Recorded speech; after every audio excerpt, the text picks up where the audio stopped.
थोड़ा सा ध्यान देकर सुनिएगा। एक कोई संत थे, वो प्रतिदिन अपनी कुटिया पर जहां वो रहते थे ना, वो प्रतिदिन शाम को सत्संग किया करते थे, भगवान की चर्चा करते थे। और गांव के लोग, आसपास के जितने भी वैष्णव थे, भक्त थे, वो भी रोज शाम को उस महात्मा की कुटिया पर भीड़ लगाकर बैठ जाते थे कि आज गुरुदेव क्या सुनाएंगे, आज महाराज क्या उपदेश देंगे। लोगों की शाम को रोज भीड़ लग जाती थी। कोई ना कोई अच्छी बात, शास्त्र की बात, सत्संग की बात सुनाया करते थे। बहुत अच्छे संत। तो एक बार किसी दूर गांव का रहने वाला कोई व्यक्ति, बड़ी दूर से उसने सुना कि फलाने महात्मा बहुत अच्छा सत्संग करते हैं, अच्छी बातें बताते हैं, भगवान की कथा सुनाते हैं। तो वो बड़ी दूर से महाराज उनकी कथा सत्संग सुनने उस गांव आ गया। उसका गांव बहुत दूर था। जब आया तो शाम को सभी लोग इकट्ठे हो गए कुटिया के बाहर।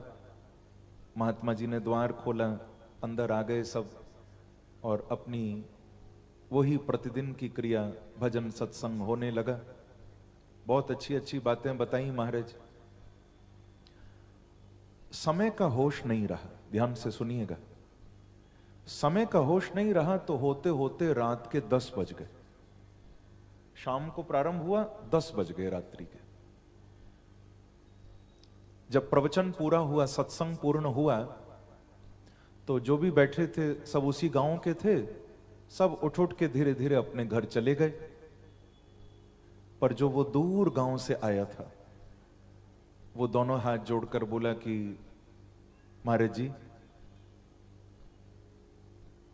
मैं तो आज बहुत संकट में पड़ गया। संत बोले, भैया क्या बात हो गई? बोले, मैं बहुत दूर से आपका ये सत्संग सुनने आया था।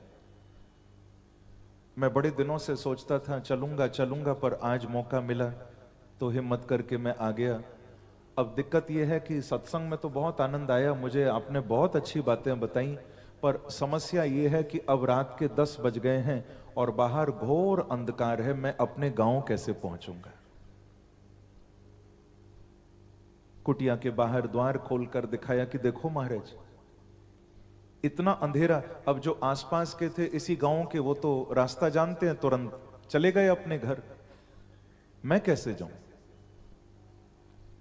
महाराज इतना घोर अंधेरा कि अपना हाथ भी दिखाई न दे, काली रात, अंधकार,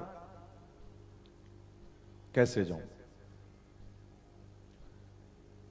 तो संत ने कहा कि मैं एक उपाय करता हूं, तू चिंता मत कर।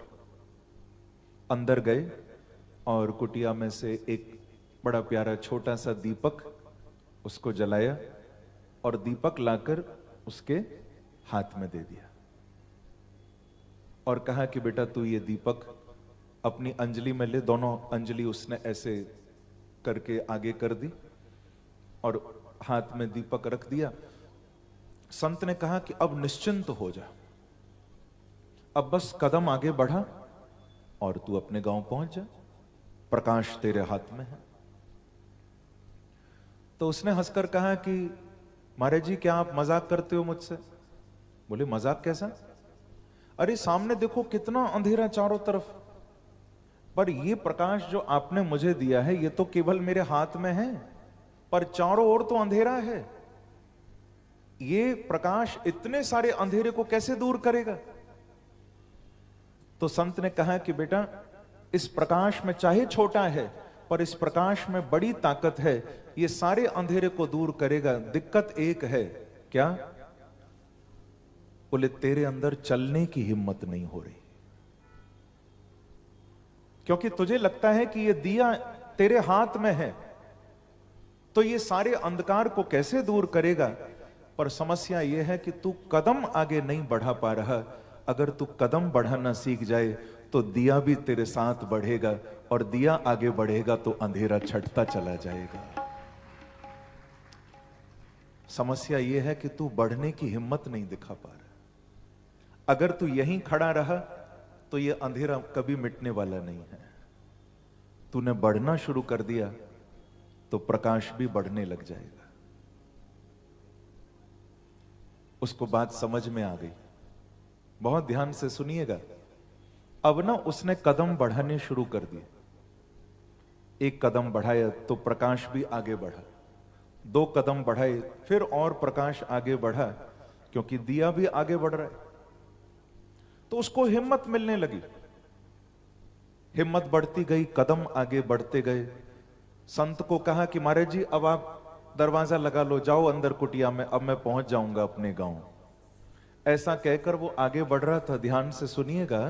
तभी उसने क्या देखा कि वो संत अंदर नहीं गए, वो भागकर उसके पास आए और पास आकर जोर से दिए में फूंक मार दी उन्होंने, और फूंक मारकर भागकर वापस गए और कुटिया में जाके दरवाजा लगा लिया। ऐसे टेढ़े महात्मा। अब वो चारों तरफ अंधेरे में खड़ा है, जोर जोर से कहता है, महाराज जी आपने ये क्या किया? जैसे तैसे तो आपने दिया जला कर दिया था, मैं बढ़ भी रहा था, पर आप फूंक मारकर दिया बुझाकर अंदर चले गए, क्यों? तो संत ने अंदर से आवाज लगाई कि बेटा एक बात का ध्यान रखना, जीवन में प्रकाश हाथ में होगा तो तू अंधेरे से लड़ लेगा, पर इतना ध्यान रखना कि दूसरों के जलाए दिए काम नहीं आते जब तक अंदर से ज्ञान का प्रकाश प्रकट न हो। बोलो भागवत भगवान की, वृंदावन बिहारी लाल की जय। जय श्री राम। संत ने कहा कि मेरा जलाया दिया काम नहीं आएगा बेटा, जब तक तेरे अंदर से ज्ञान का प्रकाश न प्रकट हो। याद रखना भैया, उधार के दिए काम नहीं आते, वो कभी भी बुझ सकते हैं।